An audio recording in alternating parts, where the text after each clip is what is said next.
आज मैं बनाने जा रही हूँ बहुत ही ज़बरदस्त और क्विक रेसिपी टिक्के की। बहुत ही इजी बनते हैं। वीडियो को लास्ट तक देखिएगा। लास्ट में आपको बताऊंगी कि जो मसाला है ये किस चीज़ से बनाया है। मैंने बीफ को मैंने पहले बॉईल कर लिया था। उसके बाद मैंने पैन में ऑयल बिल्कुल नहीं डालना, बीफ डाल दिया है। उसके साथ जो मसाला है वो वीडियो के लास्ट में पता चलेगा आपको। और टिक्का मसाले का पैकेट मैं यहाँ यूज़ कर रही हूँ। 2 टेबलस्पून टिक्का मसाला डाला है। अगर आपके पास ये पैकेट नहीं है तो आप घर के मसाले भी इसमें शामिल कर सकते हैं। पिसी हुई लाल मिर्चें, नमक, कुटी हुई लाल मिर्चें, काली मिर्चें और गरम मसाला पाउडर, ये चीज़ें आप शामिल करके इसको बना सकते हैं। अब ये मैं शामिल कर रही हूँ लेमन जूस। लेमन जूस आपने 3 टेबलस्पून लेना है। बस यहाँ पर मसालों का काम ख़त्म हो गया है। अब आपने इसकी पकाई कर लेनी है। इसको अच्छे से मिक्स कर लेना है ताकि हमारे मसाले लेमन चिकन बीफ के साथ अच्छे से मिक्स हो जाएं। यहाँ मैं बीफ के साथ बना रही हूँ। आप चिकन मटन जिसके साथ भी आपको बनाने का दिल करे आप बना लें। अच्छे से इसको मिक्स कर लेते हैं। मसाले को इसके साथ भून लेते हैं। बीफ हमारा गला हुआ है पहले से, इसलिए हमने इसमें बिल्कुल भी पानी ऐड नहीं करना।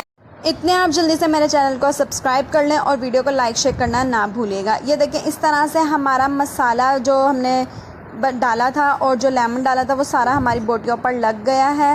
इस तरीके से हमने इसको ठंडा कर लेना है। अब यहाँ मैं आपको बताती हूँ कि मैंने क्या चीज़ ली थी।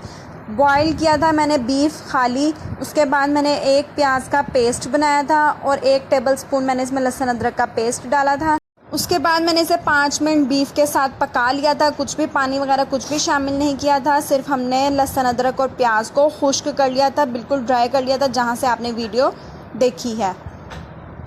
टिक्के हमारे ठंडे हो गए हैं। उसके बाद मैं इसको स्टिक्स पर लगा रही हूँ। शास्लिक स्टिक्स हैं मेरे पास, ये 4 मैं लगा रही हूँ एक स्टिक पे।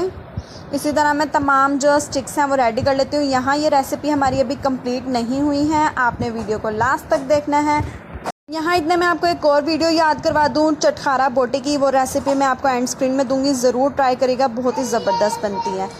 पैन में तमाम स्टिक्स रख देंगे और यहाँ पे कोयला मैंने दहका लिया है, कोयला भी साथ रख दिया है। और यहाँ पे मैं डालूँगी कोयले के ऊपर 1 टेबलस्पून ऑयल। ऑयल डालने के बाद आपने फटाफट ढक्कन रख देना है और 10 मिनट आपने इसको इसी तरह रहने देना है। कोयले का टेस्ट हमारी बोटी में आ जाएगा। हरी चटनी, दही रायते के साथ आप इसको सर्व कर सकते हैं या इमली की चटनी के साथ भी इसको खा सकते हैं। ग्रीन चटनी और इमली की चटनी का लिंक मैं आपको डिस्क्रिप्शन में दे दूंगी, वहाँ से आप ट्राई कर लीजिएगा। और रेसिपी बहुत ही यमी बनी और बहुत ही क्विक रेसिपी, आप कुकर में भी इसको गला सकते हैं। बहुत थोड़े से इंग्रेडिएंट से ये बन जाती है।